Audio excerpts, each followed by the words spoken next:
Let's get chat up there. Because I'm not completely set up with OBS. Sorry. Whoa, whoa, whoa, whoa, whoa, whoa, whoa. Okay. So I don't mind if the voice goes into the red, but I do mind if it hits 0. She doesn't seem to be hitting 0, which is a good fluke.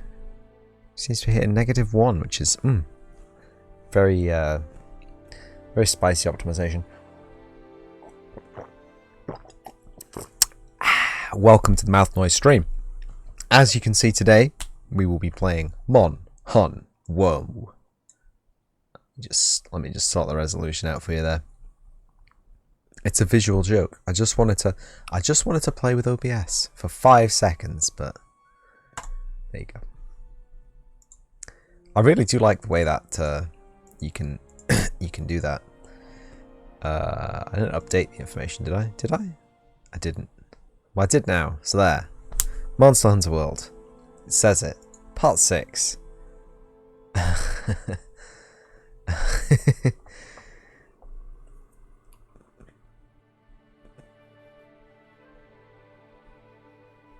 Oh yeah, that's right.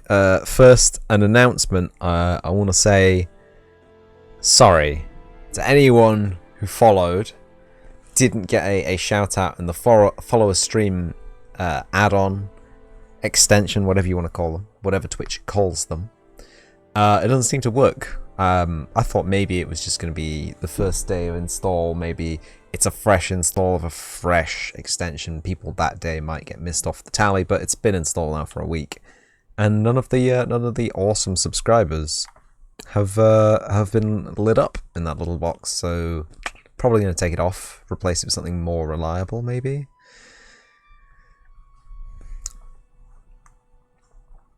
I might look into. I had it written down here. Overstream. Someone uses Overstream, and that has a cool feature where you can. I guess it's an integration for OBS rather than for Twitch itself, but it allows you to have voice, or not voice, but sound callouts, text crawlouts, toasts. That's what they're called. If it's a thing that pops up, it's a toast. I don't know if it's just an audio thing. If it's just an audio thing, I don't know what that's called. An alert, I guess. A thing. Anyway, I'll look into getting some kind of viewership reward nugget. Nothing fancy. Just just a simple ding would be cool. But other than that, I think it's been going pretty well. Except for, of course, the train wreck that was Sunday afternoon, where Twitch just decided that it didn't want my stream, and my stream didn't want it.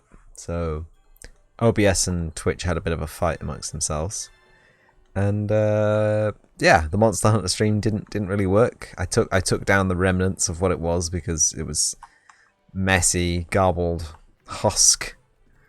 So I have to do the whole spiel about all of the stuff that I did in Monster Hunter. Oh no. From when I stopped streaming it to now. So, new armor, new weapon, new Palico device. He's got the flash bomb thing equipped. I maxed out the healing thing, and we just captured the pink Rathian. I say captured. We cut it up into little pieces. Oh, thank you.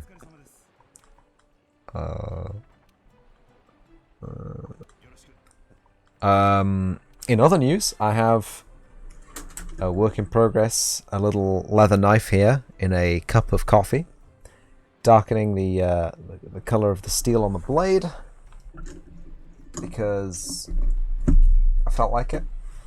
I don't want to darken it too much so that it leaves a residue. I don't want to etch it so it's an aggressive surface, but I wanted that matte, slightly easier to care for than polished steel kind of finish.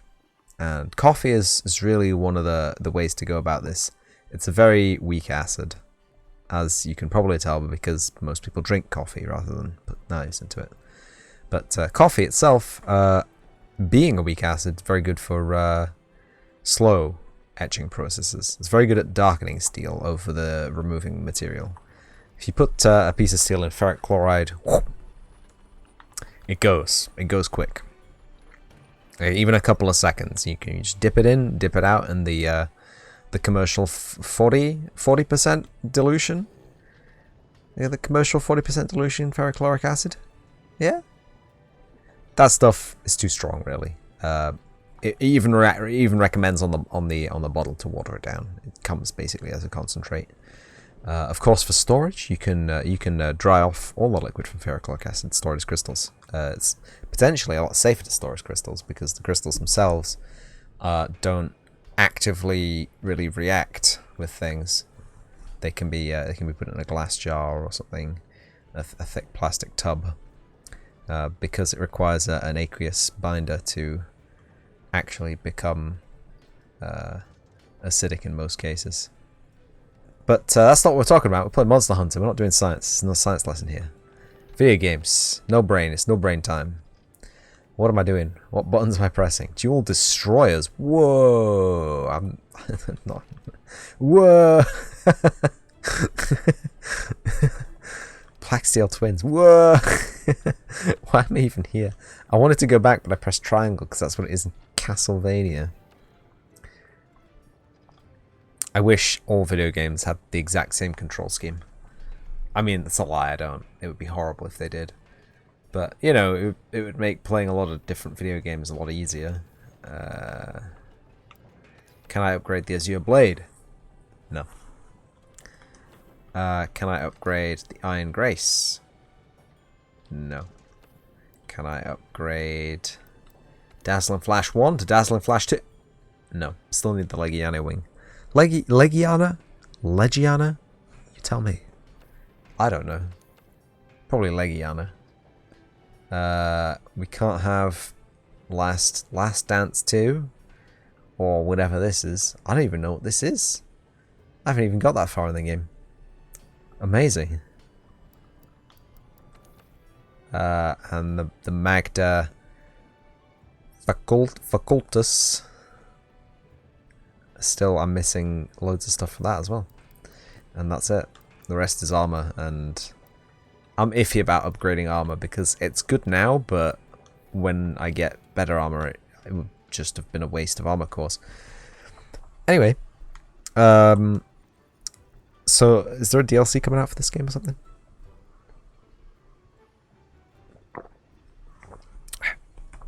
A lot of people complain that this game is samey and grindy, boring and repetitive, and I would agree with them.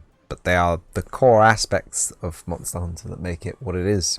And it as an experience being a samey, grindy, boring monster hunting. Oh! Exactly. It is what it is. It is a focused, crystalline experience of one aspect of an RPG. Story. There is a story. It's not big. It's not a big story. But there is a story. Oh.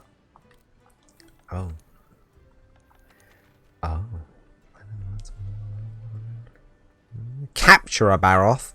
God damn it. Getting yoked in the forest. Deliver 2 wyvern eggs. That seems like it's going to be difficult. TT for science. Hunter. TT Yaku. Thing to do. Great gears. Troopers. Hunt 2.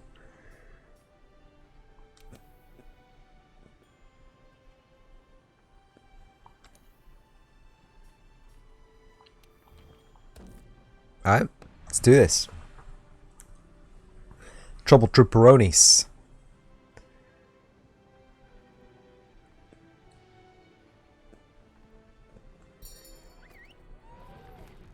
Oh, easy.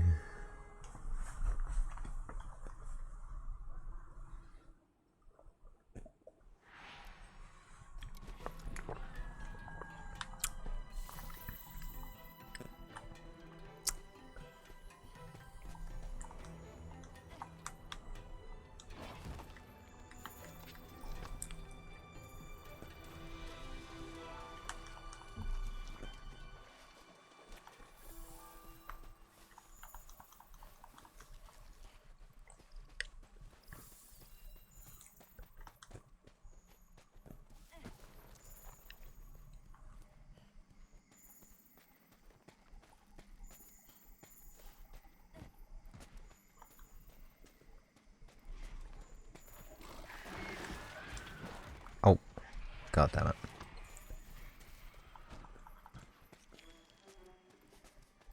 Oh, there's one behind me and there's one in front of me. Great. Why couldn't they appear together in an arena style event? Other things that I did off stream. I did the arena style event with 3 of these. It was stupid.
Here he is. Aww.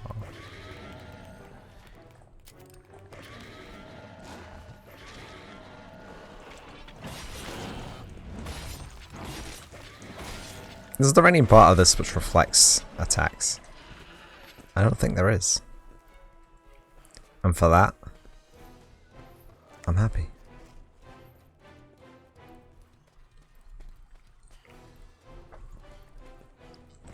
Not like the Anjanath. Oh my days.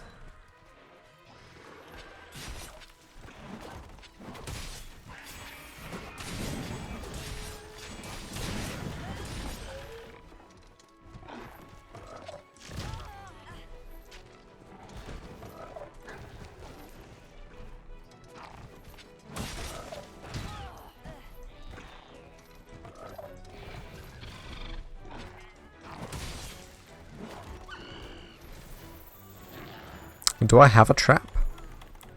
Nope.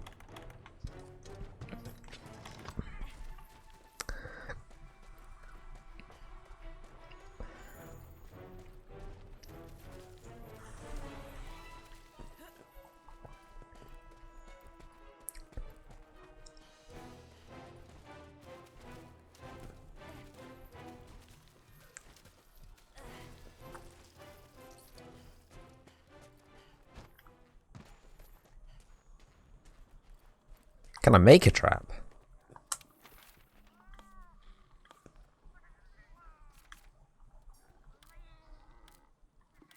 Ah, that is a negatory.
I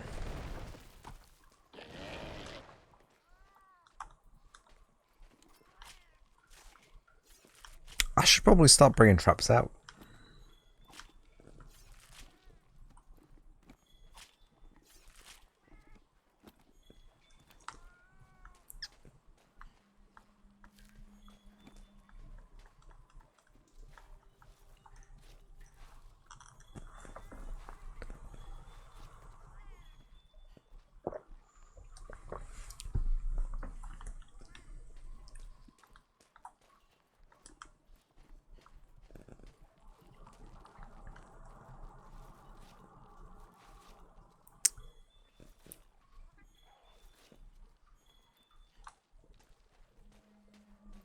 All I need really is a thunder bug, not a flash bug. A thunder bug, a thunder dude, thunder beetle, thunder thing.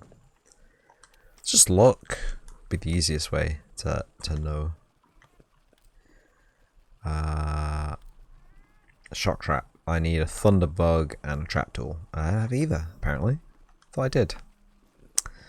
Oh well. I thought I had some trap tools. I thought I made a whole bunch.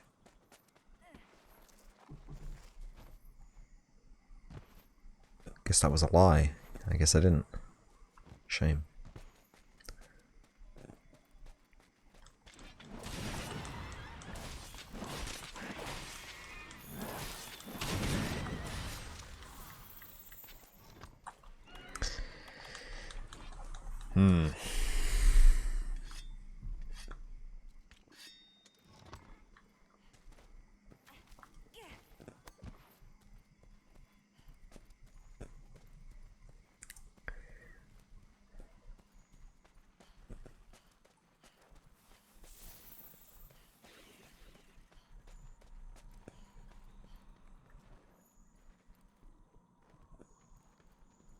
Oh. Oh, okay. Wait, is there a, They're all flash bugs. Does not help.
Oh.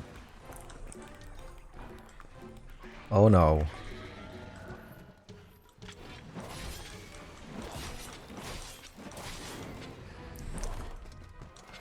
Oh no.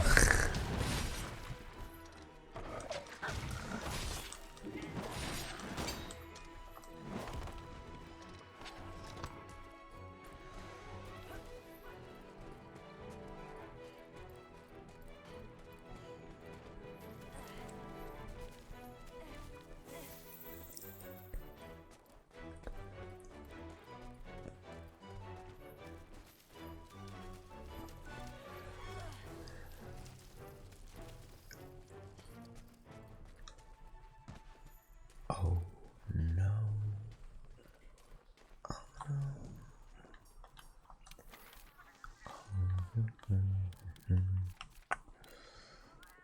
Dun, dun, dun.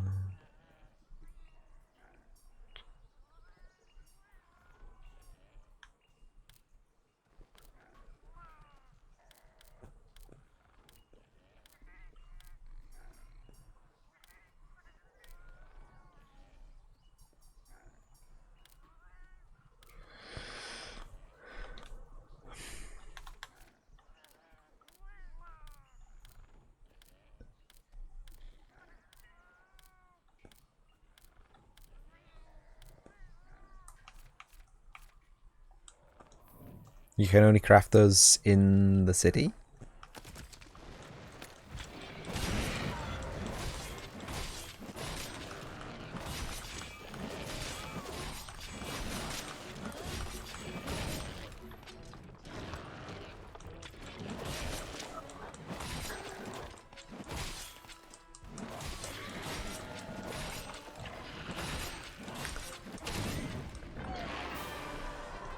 Hmm.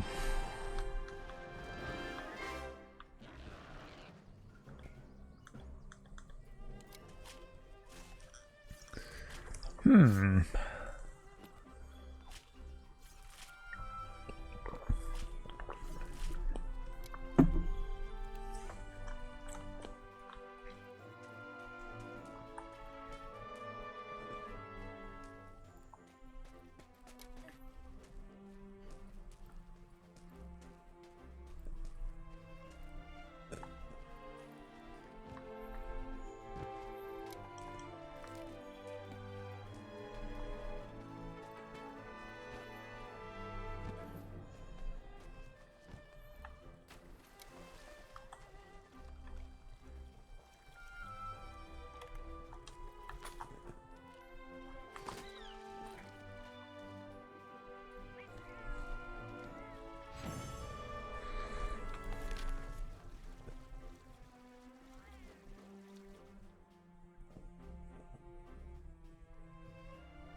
Ooh.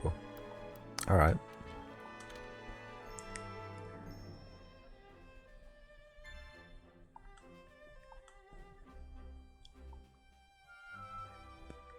Thunderbug cage. Cool.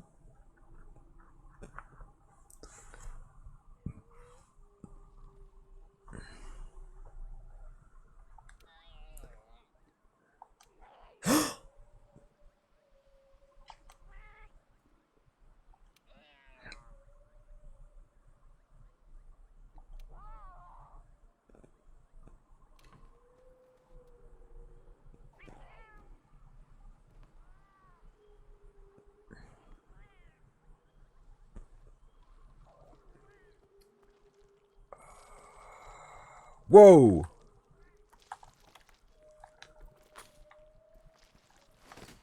Oh.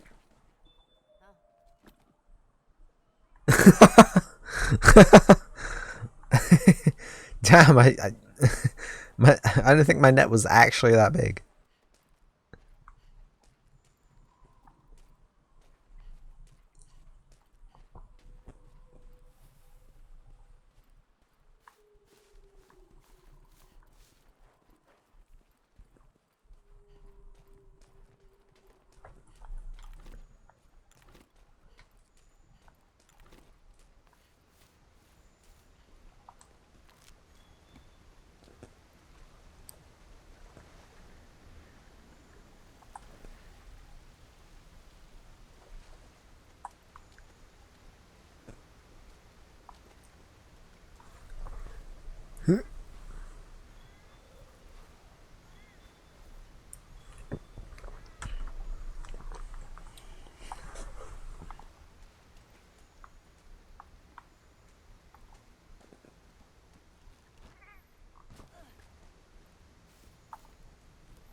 Thunderbug, Thunderbug, Thunderbug, Thunderbug. Where is it?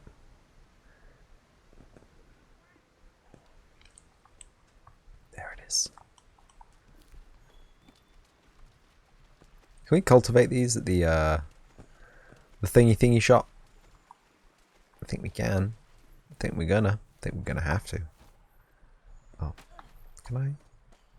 Oh, I see. There's some here.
Oh, oh no, no, no, no, no, no, no, no, no, no, no, no, no, no, no.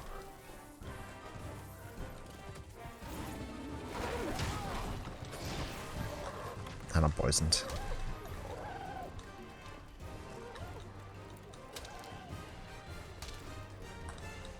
Oh, I'm bleeding, I'm not poisoned.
Uh,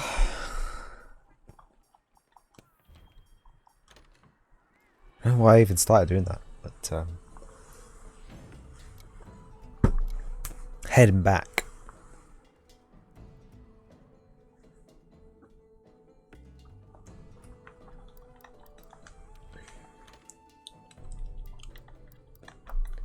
What we're gonna do is we're gonna check if we can cultivate thunderbugs now, or probably, if at all isn't a thing, definitely can do it, right? And we can get thunderbugs, trap components, make some traps. Hey. Collect. Yes, exit.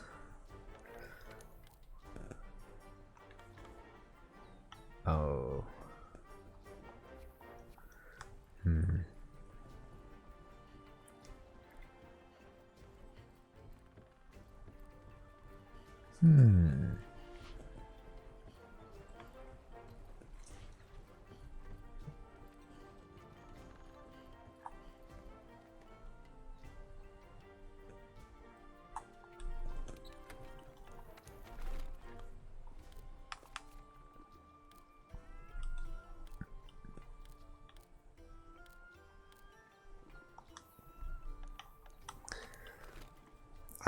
I have 4.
Uh, let's do this.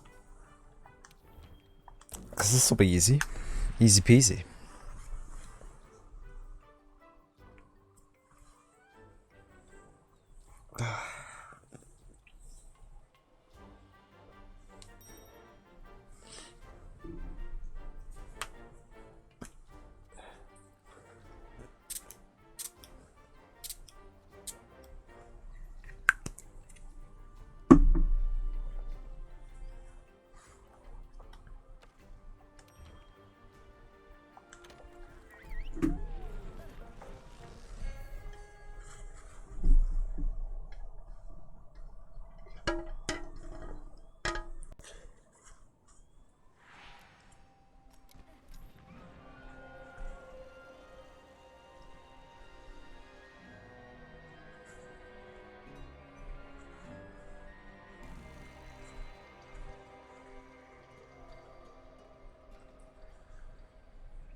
Another great oxidizer of steel that doesn't eat too much away from the surface material is selenium dioxide. Sadly, I don't have any selenium dioxide. Neither do I. I've never. Well, I've never seen it for sale in any quantity worth buying, and it's always very expensive because it's always sourced from rifle shops for gun blue touch-ups. No, what? He had a quest for me, didn't he?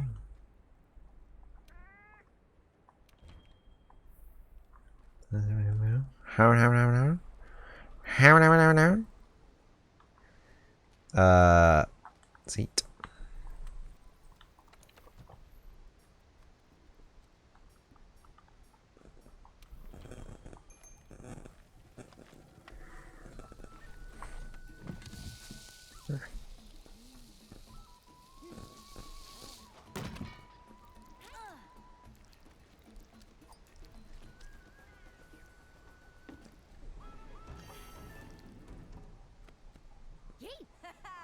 Yeet.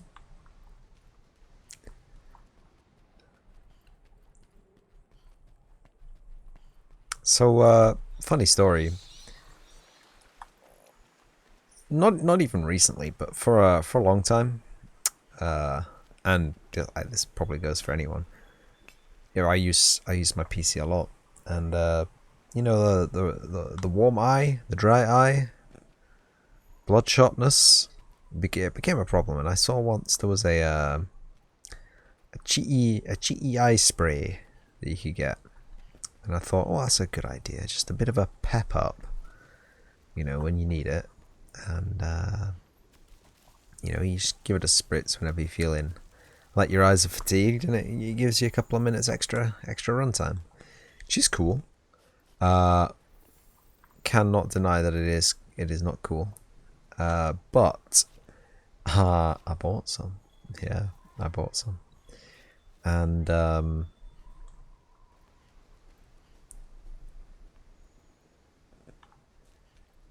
it's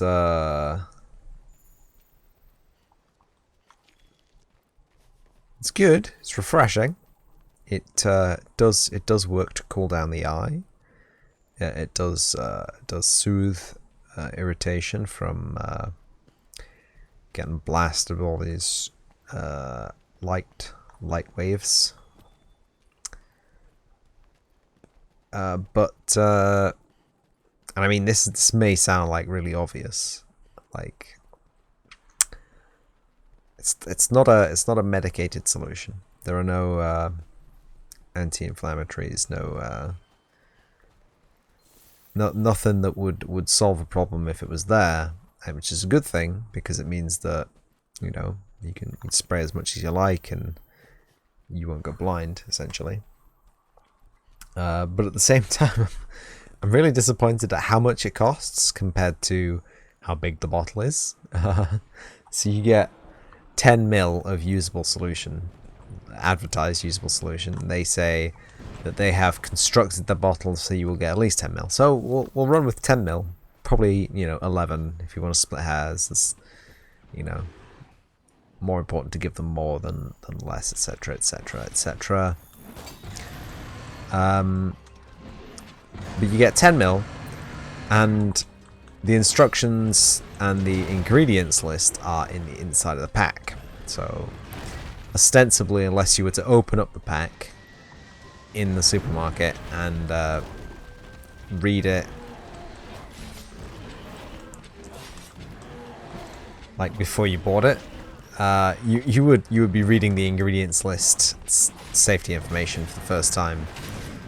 Basically, when you opened it, when you go back to your apartment, your house, your hutch in the woodlands. I don't know where you fucking live. And I read it, and it is 98% water. It's just ridiculous.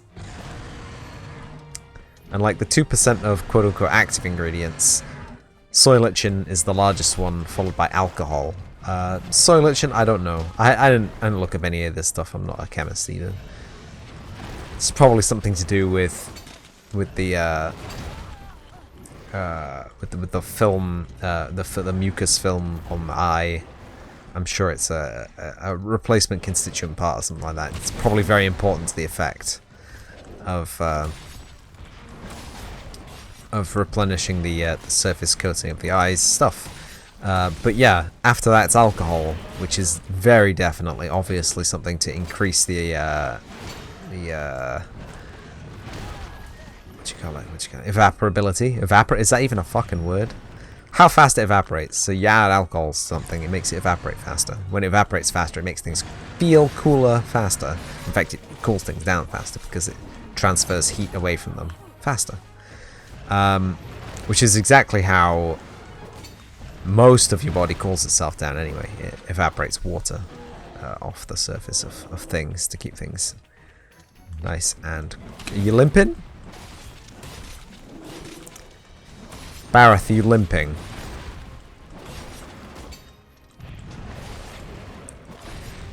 If I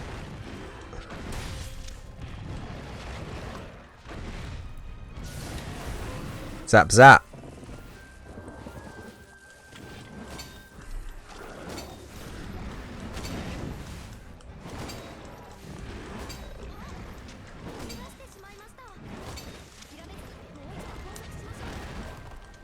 Was not limping.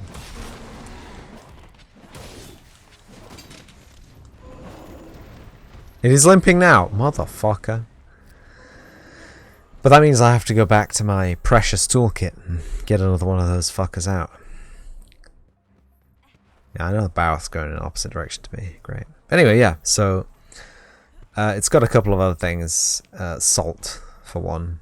There's a natural amount of salt in the body. Salt is found in a lot of areas, sweat and other protective watery areas. Salt is, I don't know what salt does really in the context of this. I mean, it's there. It's a naturalizing agent. I know that from experience, if you go in and dilute the eyes, whatever, with I don't want to say pure water, close to pure water, tap water essentially. It's again quite straining on the. Where am I fucking going? Out here, and then around. Yeah. Okay, wrong turn. Hey.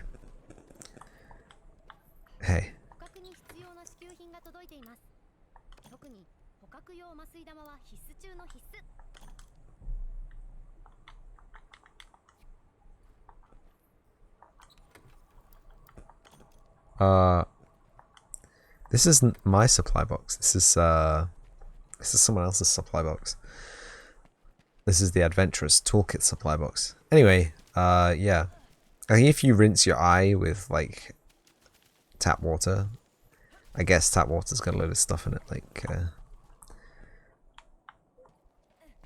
chloride, fluoride.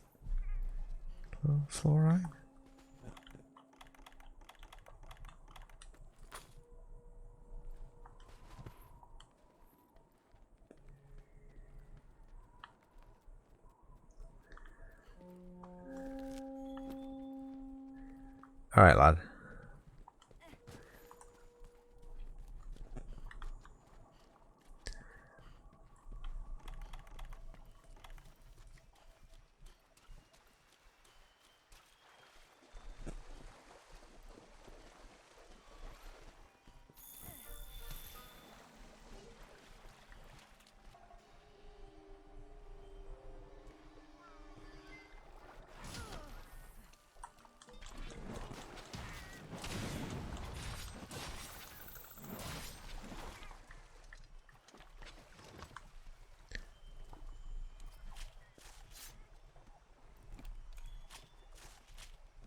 Ooh, a double taker.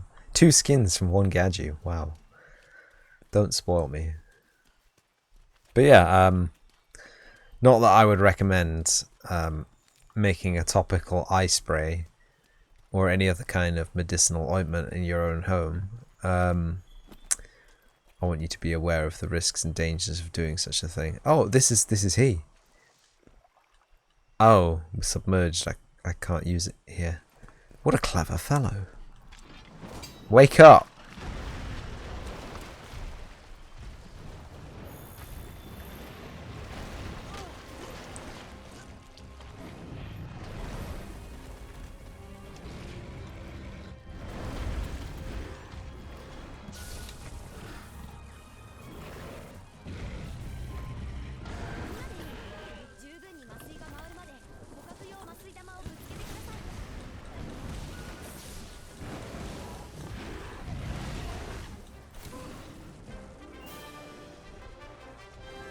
We did it somehow. Yay!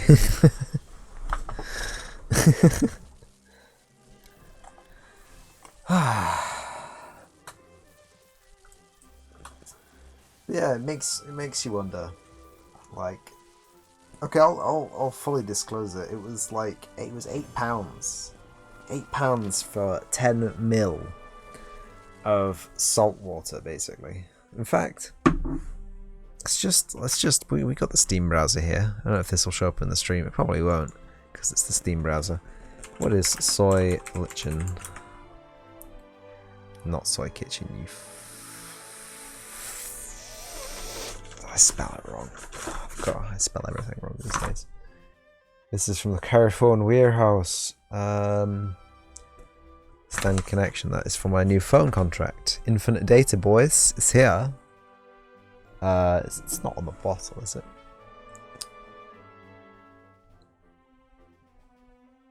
Lecithin, not legend.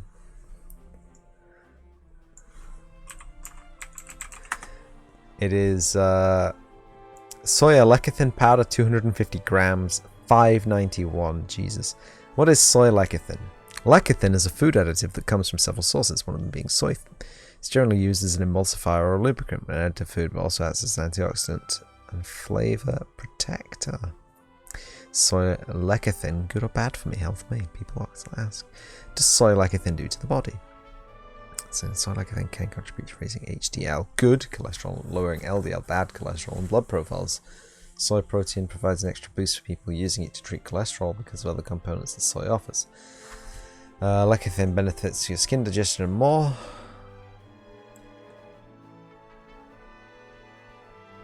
Side effects, interactions, dosage, and warning. Whatever. Lecithin is a fat essential for cells of the body. It can be found in many foods, including soybeans, egg yolks. Lecithin is taken as medicine. It's also used in manufacturing medicines. Lecithin is treated for memory disorders such as dementia and Alzheimer's disease. Used for treating gallbladder disease, liver disease, certain types of depression, high cholesterol, anxiety, skin disease called eczema. Some people apply lecithin to the skin as a moisturizer. Aha! Obviously, lecithin is a food additive to keep certain ingredients from separating out. You want to see lecithin as an ingredient. Some eye medicines is used to help keep medicine in contact with the eye's cornea. Ah.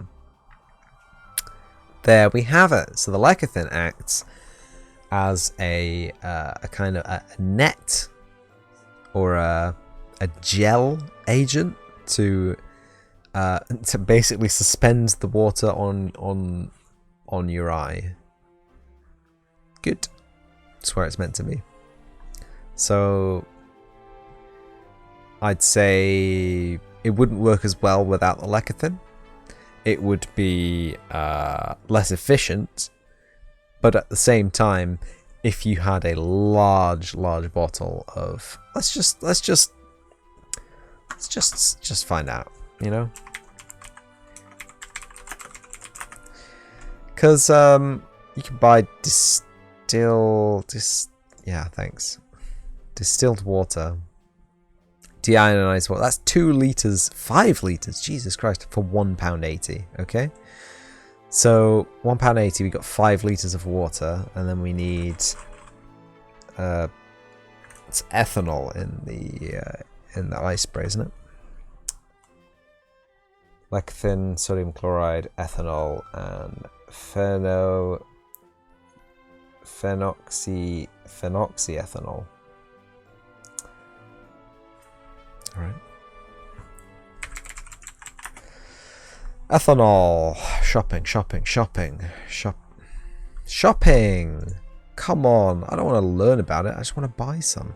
96%. Half a litre, which is far more than enough. It's £7.50. Sodium chloride. You witnessed me do that. Sodium chloride, 99.9%. £6.50.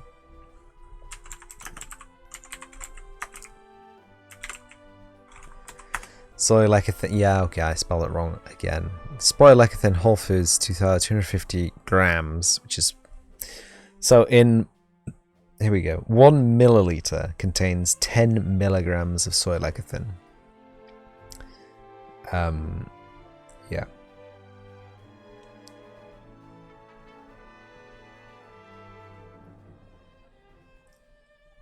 So... I believe I've proved my point on how cheaply this can be made. Obviously, it's in a sterile canister, and it's been processed so that you can't open and refill. So it's all good, and I'm sure the springs are made out of Surgical grade stainless. Oh no, they're not. They're just shielded from the liquid with a silicone cover. There's a nice press fit cap, and if it's for personal use,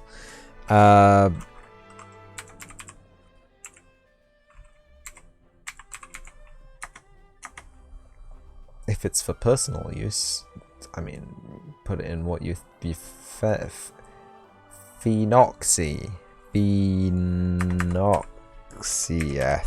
ethanol. Oh, it's a preservative. £8. So you could realistically make 5 liters of this for the price of maybe 3 of these, 30 milliliters, and that's daunting, slightly depressing. But I guess paying the £8 to get this gets you the ingredients list so that you can put it together yourself. So the high cost wages the fact that most people probably won't go to the trouble of making their own eye spray. That's weird. Don't do that. Don't make your own eye spray. People watching this stream, don't make your own eye spray. Please, just buy it off the shelf. Because if you spray something into your eye and you get conjunctivitis, or you fucking go blind and you say, Manadono, the streamer, the famous English streamer man, said to make my own eye spray and spray it into my eyes. I have one recourse for you, and it's the VOD on YouTube. How dare you? I do not recommend this action. If you're going to be making any kind of medicines, 1, train in that field. Do reading and research. If necessary, take your degrees. Go to medical school, whatever. Go to chemistry school, whatever. 2, make sure you follow due process in handling chemicals. Make sure that you are, if you're doing stuff, especially for eyes or internal spray stuff, weird stuff. And again, I'm not recommending that you make these, but if you would go to make these, make sure you follow the proper processes for making them, that the ingredients themselves do not degrade. 3rd, the ingredients. When you see an ingredients list, make sure that when you're going for those ingredients, you go for the ones which are either as pure as possible or come with known harmless fillers. But that's even more work. If you're thinking about even separating fillers from stuff and purifying stuff yourself, it's too much work. It's too much. Just buy the pure stuff. It's cheaper. We've already figured this out. I've watched enough YouTube videos to know that simply buying the pure stuff is cheaper than refining the stuff out of unpure stuff, unless it's gold, and then of course it's always worth it. Why is gold so valuable though? I mean, it's valuable, sure, but like actually, functionally, how good is gold? Pretty good actually, for a number of things, and none of them are practical in an everyday life situation beyond jewelry. I guess white monster for a white quart. Cool. I guess there's the I guess gold plating contacts to stop corrosion. That's cool, but you can plate them in other things. Although gold is a much higher suitability plating because it's also malleable.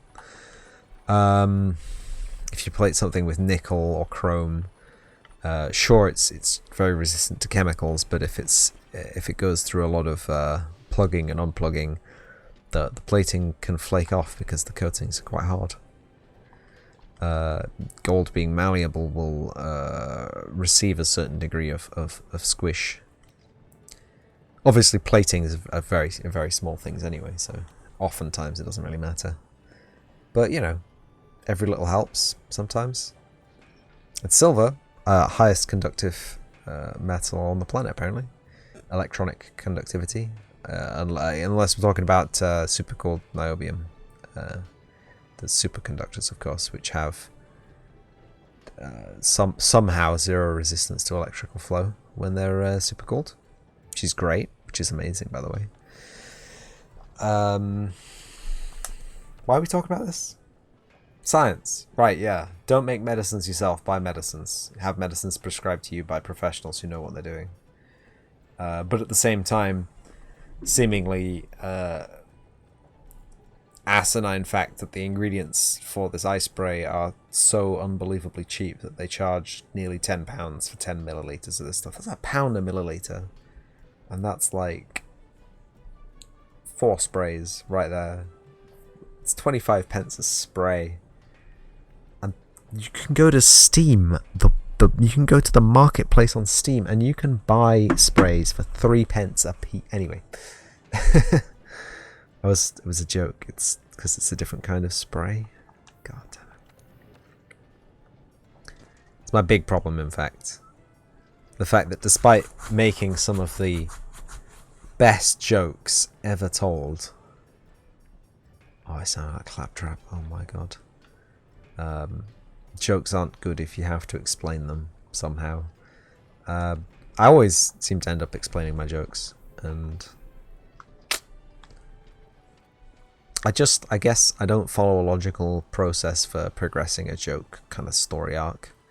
I start off with everyone at the common knowledge base. You know, we know where we are, we know what we're talking about, we've got a subject matter, and then fast as it would take to break someone's neck, I change the subject, or I change the subject matter, or I go for the subversion of intellect so hard and so fast that the joke ends up in some distant galaxy, far, far away, not even understood in its native language, simply as verbal slapstick to an alien race, I'm sure.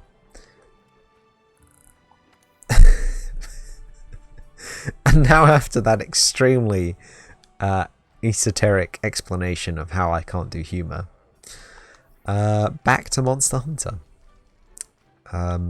I'm sure we've got extra quests that we can do. Head to the Everstream. I'm meant to be going to a place, and I've just completely ignored the quest for a whole hour. Let's go to the Everstream, shall we?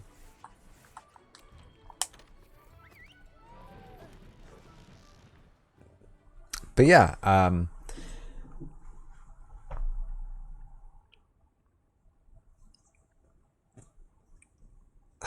don't really... I mean, I see the potential harm, but I don't really see the harm in making my own eye spray. I see the harm in you making your own eye spray off my recommendation. Don't do it. Again. But yeah. Actimist, double action. Dry and tired eyes. Rehydration. Protecting spray. Spray on closed eyes.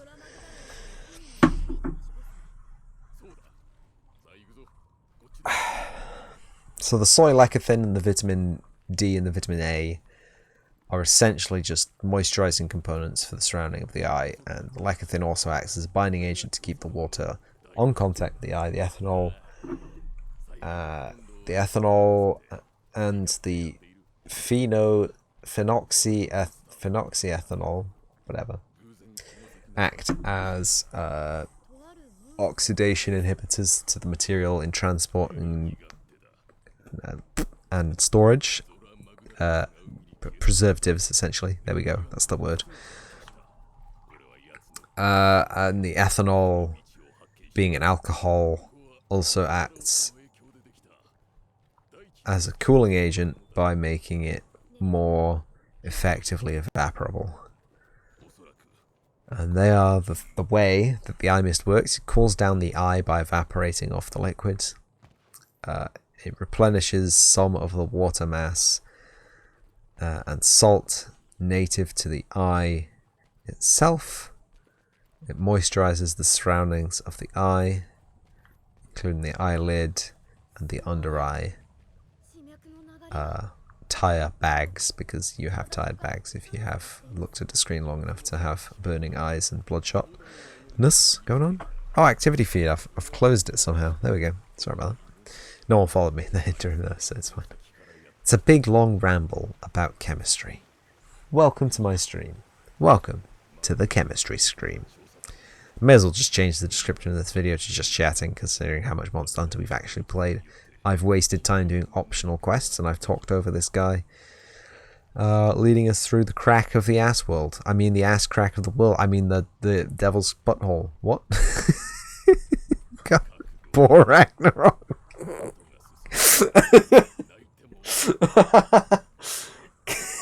It came full circle. It came full circle. It's funny again. I've got to stop playing this game. Bats. Oh, these look cool. I mean, look, I spent time making a really. Oh, that's nice. I spent time in Unreal Engine making a cool I don't want to call it a PBR texture. Making a cool material element that was a pearlescent candy apple paint job essentially. That's what it started out as. Anyway, now I've done a translucent kind of thing, and it's getting a bit weird for me. I can't dodge or run, so this is yeah.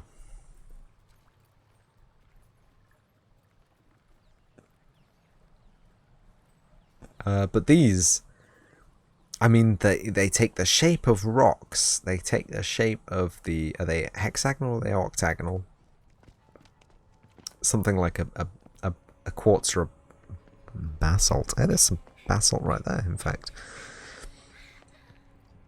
But they're obviously metallic, and that is cool because it's not something you really see on the Earth. Something you see in space, though. Meteorite has that. It has a hexagonal checking to it, and no one's really sure why yet. I'm sure someone has a theory, but I do like the attention to detail in this game. The hot areas, that should not be solid here, really, should it? I mean, look at it. Bismuth, man, melts at 70 degrees. Well, I guess if this guy's here, it's not 70 degrees, is it?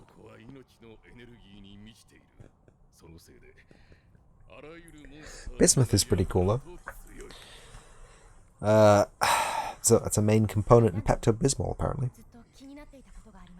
Yeah, so it's a filler. It's not an active ingredient. It's just a metal. It's a cool metal, though. Low melting point, can be reformed. It comes in that square box form crystalline structure. But yeah, I do appreciate the attention to detail to the locales in this. The locations are very well thought out. You can see in this volcanic area we have igneous rocks. We have open exposed areas of smelted metals, which I don't think is too accurate to the real world. I don't think that's a thing because a lot of metals corrode quite easily, even if they had been directly ejected from the volcano at that time. I don't want to be like, oh, I know everything, but wouldn't they be more reliably forming rock clusters? Because it's really hot, and then they get thrown into the air, and it's basically just waiting to be what you call it, oxidized. But at the same time, anything that doesn't oxidize, molten metal, liquid state, wouldn't come out in the shape of a rock. Rock formation kind of stuff is growing crystals from the slow cooling of stuff. But you see, if you go anywhere, basically, if you look inside a an old smelting forge where they would smelt steel, and for example, the Tatara is not really a full smelt of steel. But if you look into the steel product from a Tatara, you get basically like splats of steel, little splats or tiles. I didn't read any of that.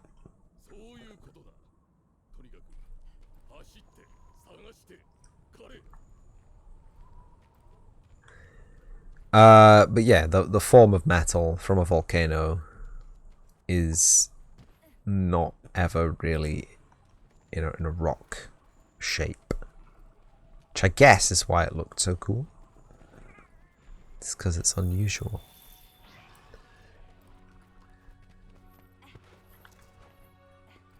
Did they update the game? Because I swear it's harder to stop sliding now.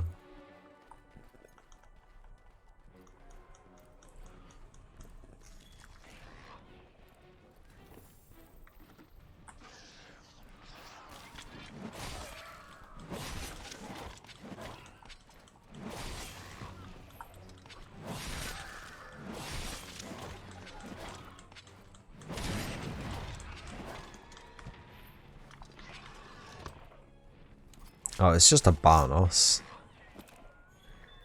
What a waste of fucking time that was.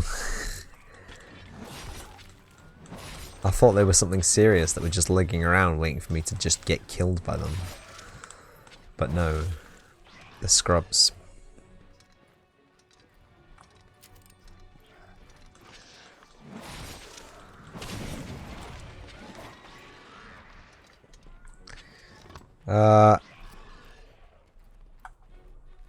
So yeah, what else do you want to know about? You want to talk about steel for a while? Steel's pretty cool.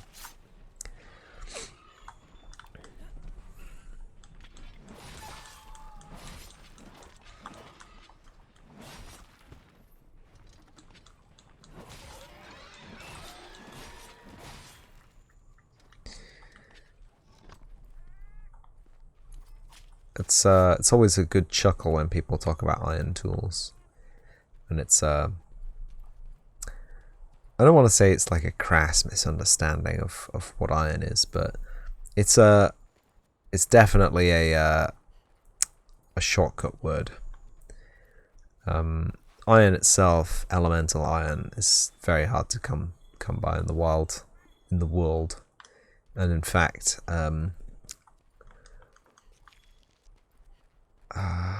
elemental iron is even hard to maintain. You got to keep it. It's basically like the alkaline metals. You got to keep it away from oxygen if you want to keep it as iron, because otherwise the iron will pretty readily oxidize into iron oxide, as you know, in one of its four forms. The red oxide, the black oxide, the grey oxide, the other oxide.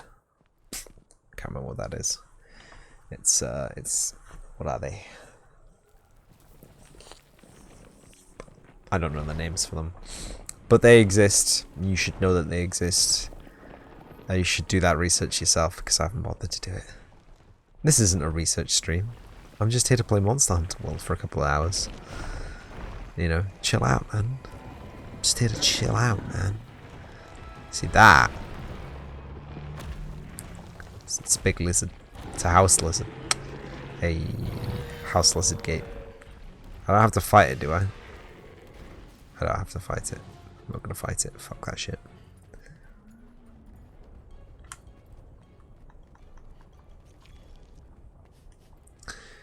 But yeah, iron, or iron tools, the kind of iron that would have been used to make tool with, is almost certainly not iron. In fact, it is certainly not iron. It is, at best, mild steel. And, you know, even mild steel would be a bit of a... Is that water? No, I am still losing HP. Oh, there's a thing over here, though. There's not a thing over here? Can I climb? Can I jump? Can I... Oh, I jumped. Oh, dear.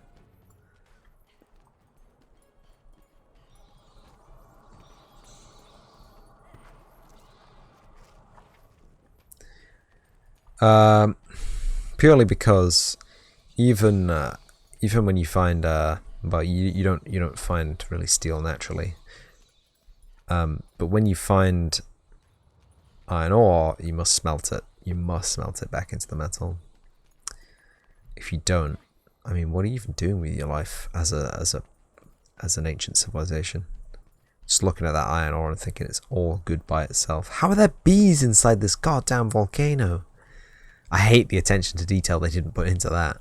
Wow. That's a fucking gross oversight is an understatement, I think. Anyway. Yes. Iron. Smelt. Iron ore. Whoa. What?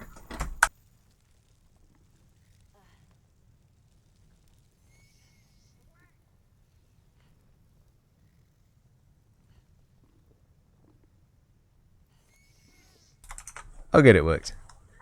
I might, yes. I might cut it short. I wanna kind of finish this mission first. This lady gave me a cool drink. She did not.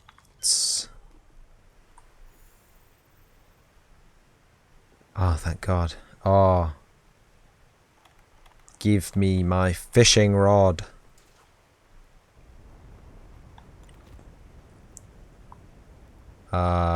Eat. Oh.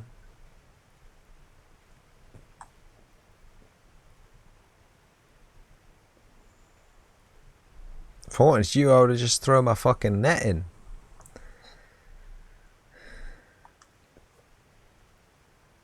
Oh, they ate the bait. Bastard.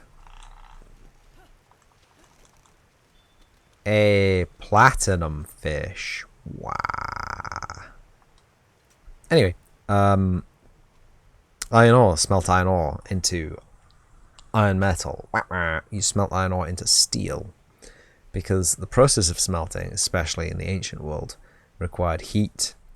No. The process of smelting iron ore into metal requires heat, especially in the ancient world, requires a carbon heat source like coal or wood or charcoal, something that you can burn. In the modern world, you might be interested to know we mostly smelt iron using electric induction forges. Very big, large, and electric induction. Is it electric induction or is it just like weldy style electric? It's electric. Just there's not a fossil fuel involved. What there is, just not directly at the source. But anyway, the process of heating iron ore, smelting iron ore from its ore state to its iron state with a carbon-rich fuel source means that you put basically accidentally or otherwise carbon into the iron that you smelt, which turns it into steel. Fact, not fiction. Nice. Yeah. And this can be seen. Something. I'm sure spectral analysis or would you call it? You know how you do the thing. Whatever scan that they use these days to analyze the composition and through piece grain structure of steel artifacts. I know there is one because they used it on a couple of recent archaeological finds. What were they? There was a thing and a different thing, and they used them, and they were like, back in the good old days, we wouldn't have been able to determine the grain structure of this without, you know, cutting it open and etching the grain. No, get out of there! They're bombs.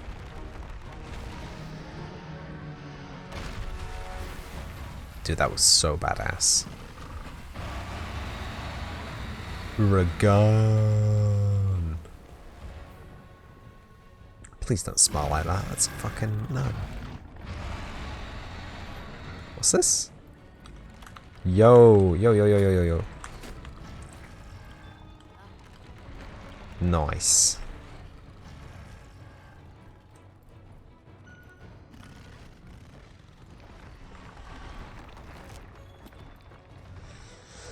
But yeah, the whole smelting of iron ore into steel was very useful in the ancient age because it meant that, you know, rather than having a useless, soft, easily rusting metal on hand that they couldn't really readily make tools out of, they had a hard, fairly durable tool, steel material to work with, even if it was just, and people are gonna fucking... I'm glad I'm not in one of the circles where the knife makers hang out, because Christ alive, some of those dudes get real fucking angsty about the kind of steel people use these days, and it's just like, okay. But anyway, having a mild steel is better than having an iron, and having a mild steel and the knowledge that carbon inside that mild steel makes it even harder. Dangerous combo. It was used by ancient civilizations like the Greeks to make files, because they would. I say this is no longer fact now. This is what do you call it? Experimental archaeology. Experimental archaeology. You know, the ones where you try stuff out and you think, yeah, that's pretty cool. I probably did that. So I can't quote that it's fact that the Greeks used case hardening, surface hardening, or clay packets filled with coal dust, charcoal dust, to imbue more carbon into the surface of the steel workpieces. But they did have files in ancient Greece, and they used them to make things, and they have had other steel tools. I'm not going to call them iron tools, steel tools, in other civilizations across the ancient world. Big shout out to Japan. You knew this was coming. You knew it. You know me. This is my stream, and I'm talking about steel, and I'm talking about my interests. So fuck you.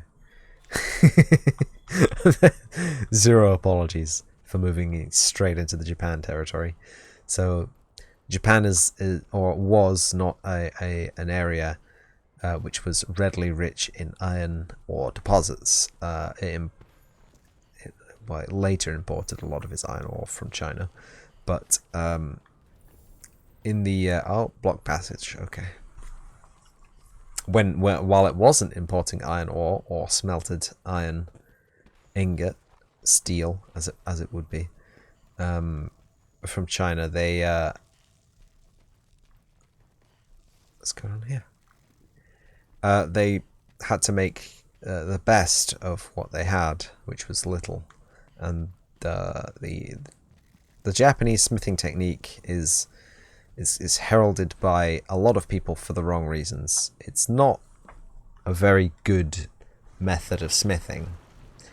It's not focused really on making the absolute pinnacle of a sword. The ancient Japanese smithing technique was really the biggest and best compromise. Oh, don't touch that! No. If you can see color coming out of it, touching it is a no-no.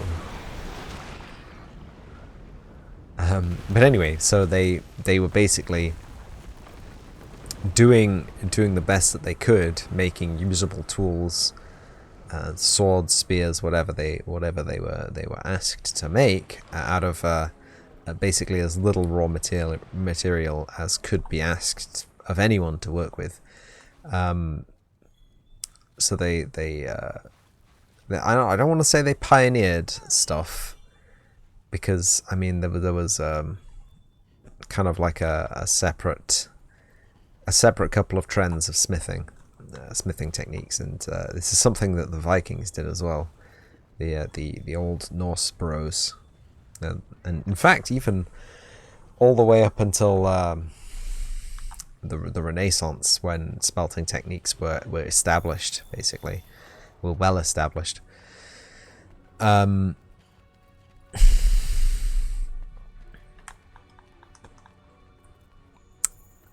would take a mild steel spine. They would take an unhardenable or a hard to harden or a hard to process, fairly soft steel alloy, and they would use that for the majority of the piece, and they would weld in a smaller but more finely workable, sharpenable, maintainable kind of steel surface for the working edge.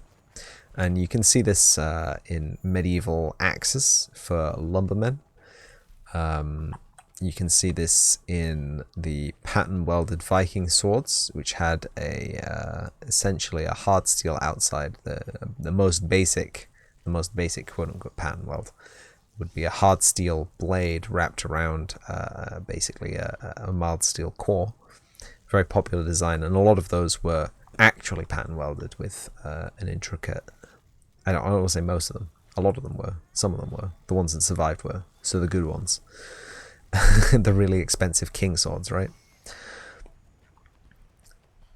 And they were inlaid with. They weren't inlaid with. Sorry, the steel of the core or the blade. Whoa! No! No! No! No! No! No! No! No! No! No! No! No! No! Were welded together. Basically, the core was welded in several different alloys, unhomogeneously, so that a pattern would show. Because it looks cool, and no other reason.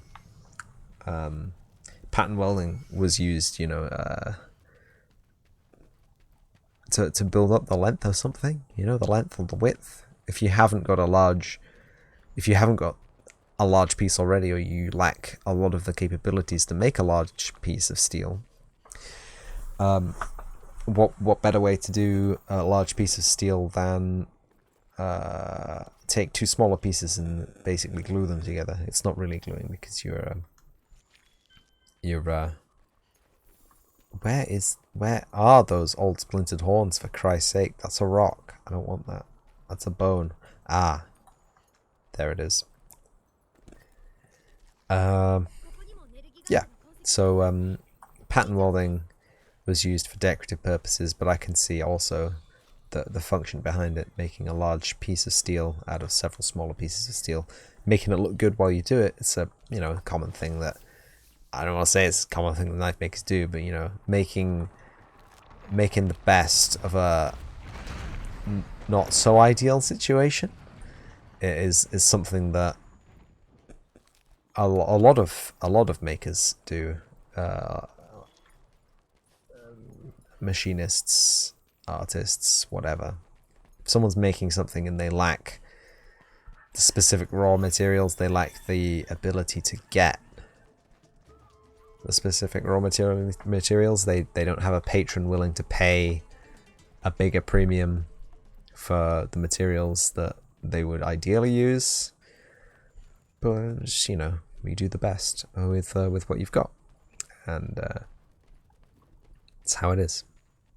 But I was talking about mild steel spines, hard steel edges. That is pretty much exactly what the Japanese smithing tradition is known for.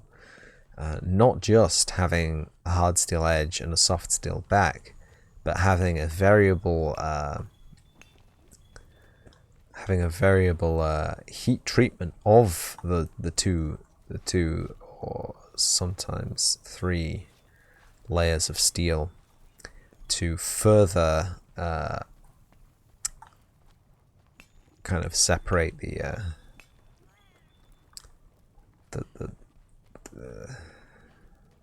separate's not the right word, is it?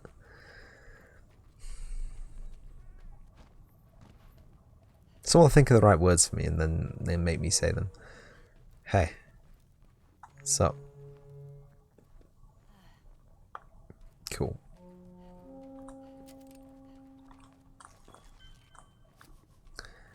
I found evidence for No Gigante. I found his horns fucking everywhere, but it's like, no. You gotta find more. You gotta find more. So they have a heat treatment of the steels. They keep the spine soft, and they harden the edge. It was done... I don't know why it was done. You know, specifically. If you have a soft steel spine, it's going to be softer either way if you heat treat it or not. But if you purposefully keep it soft, it's one of the things I never really got, because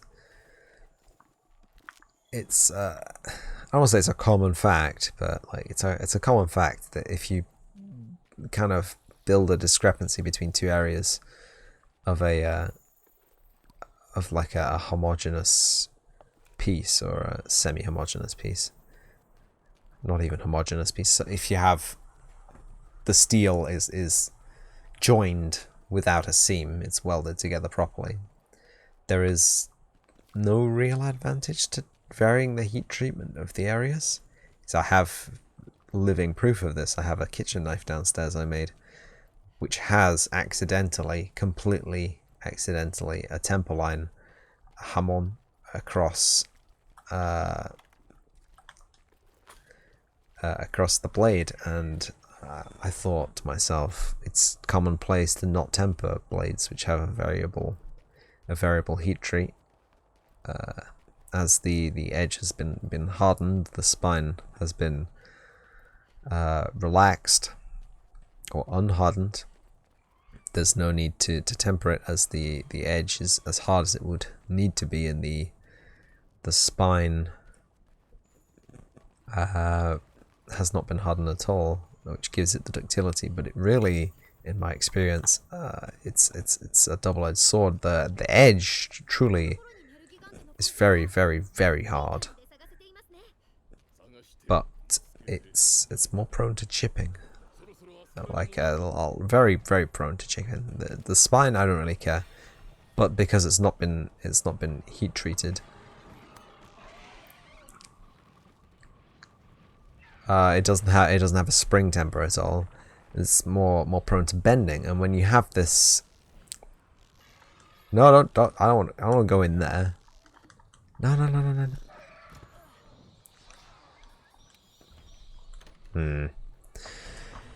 But yeah, when you have a steel, a mono steel, a homogeneous mono steel, which has been very, really heat treated like that, and then not tempered, specifically not tempered, and I have the issue now that the area that has been quenched, hardened, has basically got a tension to it, which is pulling. It's a single bevel knife, so it's pulling it basically around the flat side of the blade in a curve, so the flat side of the blade's on the right hand as you hold it using it. So it's curving around the right side of the knife. So the point is eventually going to end up pointing right. That's a good enough explanation. You get the idea. And the spine was already a little bit wonky, but basically has not moved as much. It's considerably thicker at the spine, and because of this, the actual structure of the knife is under tremendous strain at the joining parts between the hard steel, the hard quenched edge, and the soft spine. So it leaves me to question two things. One, Japanese swords probably were tempered, and two, the reason that they weren't heat treated through the whole length is possibly because of the different rates of expansion of the different steels. And if they could maybe control simply one of the different steels, or a smaller section of the steel, dealing with stuff like delamination of the forge welds, or warping, and stress fractures across the blade would be minimized. Just a thought. However, the steel that I was using to do the hamon, it was a complete accident. It wasn't meant to have hamon on it. It's a stainless steel, or a semi-stainless steel. It's a niobium corrosion-resistant semi-stainless steel, Niolox. It's a very nice steel. In fact, it works wonders. It's very lightweight. It's not completely rust-free. It's not chrome, but it is much more kind of stainless than 01 tool steel. And 01 tool steel, I have in fact done a another. I did a full clade hamon, similar to that of a Japanese knife, and I don't remember if I tempered that one or not. Let me just, I'm gonna close chat, I'm sorry. No one's commenting on this, it's fine. Y'all, I'm just gonna check my Instagram for a second. No, I mean, I'm gonna go to my Instagram and I'm gonna use it to jog my memory of if I tempered it or not. Because I want to know now. So I can't remember. I'm pretty sure I didn't, but temperoni pizza, temperoni pizza, temperoni pizza. I did not. I didn't temper the kaikin that I have made, so that hasn't yet ripped itself apart from internal structure, internal strain. We'll see. I don't think it will. I think the actual specific alloys kind of lend themselves differently. Stainless steels, you may think that the chrome or the nickel or the niobium are there just for corrosion inhibitants, but they do, I don't want to say subtly, they very much change the nature of the steel itself, the way it reacts to being ground, cut, drilled, hardened, tempered. And that's why you should always go by the datasheet for speciality steels. But stuff like 01, it may be a modern homogeneous crucible steel that's made in fairly large batches and is designed to do tool and die work for the modern workshop since about the 1820s.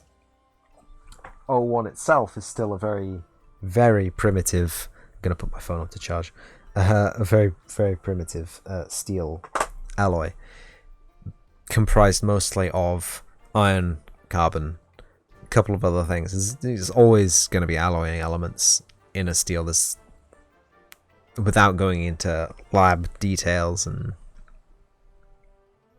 clean room stuff and using 99% pure ingredients and smelting it in a fresh crucible every time, there's always going to be, I'm not going to say there's going to be bad remnants, but there's always going to be impurities in the steel that are within a certain tolerance of the steelworks. In 01, the impurities don't include stuff like sulfur or what's the other thing that people don't like having